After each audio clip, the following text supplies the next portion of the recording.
Viewers welcome to the share for bite. இன்றைக்கி இந்த வீடியோவில் பார்க்க போகிறது என்னென்னா, இறந்து போனவங்களோட நகை, ட்ரெஸ் இதெல்லாம் வந்து யூஸ் பண்ணலாமா?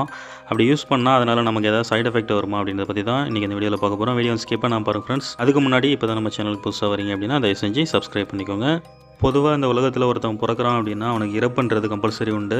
அந்த மாதிரி ஒருத்தவங்க பிறந்து அவங்க இறந்ததுக்கப்புறம் அவங்களோட ஞாபகத்தமாக அவங்களோட திங்ஸ்லாம் வந்து நம்ம வச்சுருப்போம்.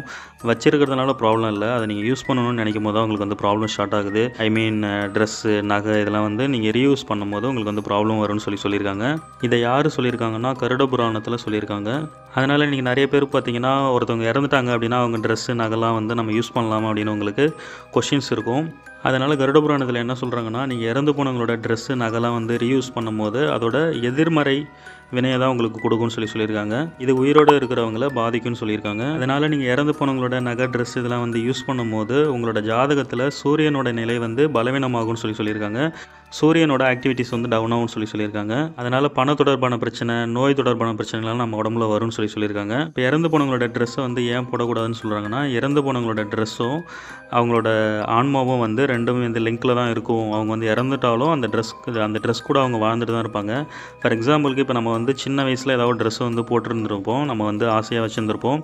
நீங்கள் வளர்ந்து ஒரு 40-50 வயசுக்கு மேலே போய் நீங்கள் சின்ன வயசில் அந்த எடுத்த ஃபோட்டோஸை நீங்கள் வந்து திரும்ப ரிவ்யூ பண்ணி பார்க்கும்போது உங்களுக்கு வந்து அந்த ட்ரெஸ்ஸோட ஞாபகம் எல்லாமே உங்கள் மைண்டில் வந்து போகும். இந்த ட்ரெஸ் நம்ம இந்த டைமில் நம்ம போட்டிருந்தோம் அப்படின்னு உங்களுக்கு மைண்டில் நல்லாவே தெரியும். அதனால் உங்களோட ட்ரெஸ்ஸோட ஞாபகம் உங்கள் பிரெயினுக்கு வந்து நல்லாவே ஸ்டோரேஜில் இருக்கும். அதுக்கப்புறமே இறந்து போனவங்களோட தோடு, பிரேஸ்லெட், செயின் இந்த மாதிரி திங்ஸ்லாம் வந்து நீங்கள் ரீயூஸ் பண்ணும்போது அதை எடுத்து நீங்கள் உங்கள் உடம்புல போடும்போது உங்கள் லைஃப்பில் வந்து எதுவுமே வந்து பாசிட்டிவாக நடக்காது. எல்லாமே நெகட்டிவ் வைப்ரேஷனில் தான் வந்து ஒர்க் ஆகும்னு சொல்லியிருக்காங்க. ஏன்னா கருட புராணம் என்ன சொல்கிறாங்க அப்படின்னா, இறந்து போனவங்களோட நகை, ட்ரெஸ் இதெல்லாம் வந்து நீங்கள் யூஸ் பண்ணும்போது அவங்க ஆன்மா வந்து சாந்தி அடையாது. அவங்க ஆன்மா வந்து நமக்குள்ளேயே தான் அந்த ட்ரெஸ்ஸில், அந்த நகையிலே தான் வாழ்ந்துட்டுருக்கோம். அதை நம்ம எடுத்து யூஸ் பண்ணும்போது அந்த ஆன்மா வந்து ஒட்டிக்கிட்டு நம்மளை வந்து அடைஞ்சிரும் அப்படின்னு சொல்லியிருக்காங்க. அதனால் நமக்கு பித்ரு தோஷம் வந்துரும்னு சொல்லியிருக்காங்க. நீங்கள் இறந்து போனவங்களோட ட்ரெஸ்ஸு, நகைலாம் வந்து வச்சுக்கலாம். ஆனால் நீங்கள் வந்து யூஸ் பண்ணக்கூடாது. ஐ மீன் போட்டுக்கக்கூடாது. இப்போ நிறைய பேர் பார்த்தீங்கன்னா இறந்தவங்களோட புடவை, தாலி, இந்த பட்டு புடவை இதெல்லாம் இருக்குல்ல, இதெல்லாம் வந்து ரொம்பவே காஸ்ட்லியான பொருள். இதை வந்து நம்ம ரீசேல் வந்து பண்ண முடியாது. அதெல்லாம் வந்து நீங்கள் யூஸ் பண்ணணும் அப்படின்னு உங்களுக்கு ஆசை இருக்குது அப்படின்னா அதுக்கு வந்து சில பரிகாரம்லாம் பண்ணிவிட்டு நீங்கள் வந்து யூஸ் பண்ணலாம். அது என்ன பரிகாரம்னு சொல்லி நான் சொல்கிறேன்.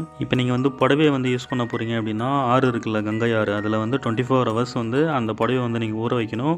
ஊற வச்சதுக்கப்புறம் ஐயர்கிட்ட வந்து கேட்டுட்டு சில பரிகார பொருட்கள்லாம் கொடுத்து சில மந்திரங்கள்லாம் சொல்லி அதுக்கப்புறம் நீங்கள் வந்து யூஸ் பண்ணிக்கலாம். அப்படி நீங்கள் பண்ணும்போது இறந்தவங்களுக்கும் அந்த புடவைக்கும் உள்ள கனெக்ஷன்ஸை வந்து டிஸ்கனெக்ட் பண்ணிவிடும். அதுக்கப்புறம் நீங்கள் நகையை வந்து யூஸ் பண்ண போகிறீங்க அப்படின்னா ஃபஸ்ட்டு அந்த நகையை வந்து நல்லா க்ளீன் பண்ணிக்கணும். சோப்பு நுரையில் போட்டு ஊற வச்சு நல்லா க்ளீன் பண்ணிவிட்டு நூல்கண்டு இருக்குல்ல, நூல்கண்டை வந்து மஞ்சளில் நல்லா ஊற வச்சு அந்த மஞ்சளை வந்து அந்த நகை ஃபுல்லாக வந்து சுற்றிக்கணும். சுற்றிட்டு 21 டேஸ் வந்து நீங்கள் அதை வந்து ஹோல்டரில் வச்சிடணும். வெயிட்டிங்கில் போட்டுருங்க. நல்லா சுற்றி பீரோக்குள்ளே பேக் பண்ணி வச்சுட்டு 21 நாள் கழித்து நீங்கள் யூஸ் பண்ணிக்கலாம். மஞ்சள் நூல் பார்த்திங்கன்னா ஆன்மாவுக்கும் மஞ்சளுக்கும் வந்து செட் ஆகாது, ஆப்போசிட்டில் ஒர்க் ஆகும். அதனால் நீங்கள் மஞ்சள் நூல் போட்டு நீங்கள் வந்து அந்த நகையை வந்து பேக் பண்ணி வச்சிட்டிங்க அப்படின்னா அந்த ஆன்மா வந்து அந்த நகையிலேருந்து வெளியே போயிடும். ஓகே ஃப்ரெண்ட்ஸ், இந்த வீடியோ ரொம்பவே யூஸ்ஃபுல்லாக இருந்திருக்குன்னு நினைக்கிறேன். பர்சனலாக என்னோடய ஒப்பீனியன் என்னென்னா, இறந்து போனவங்களோட ட்ரெஸ்ஸு, நகை இதெல்லாம் வந்து நீங்கள் ரீயூஸ் பண்ணாதீங்க. ஓகேங்களா? அவ்வளோதான் ஃப்ரெண்ட்ஸ். இந்த வீடியோ பிடிச்சிருந்தா மறக்காம இந்த வீடியோக்கு லைக் மட்டும் கொடுங்க. இது மாதிரி இன்னும் யூஸ்ஃபுல்லான வீடியோஸ் நீங்கள் வந்து தெரிஞ்சுக்கணும் அப்படின்னா நம்ம சேனலை சப்ஸ்கிரைப் பண்ணிக்கோங்க.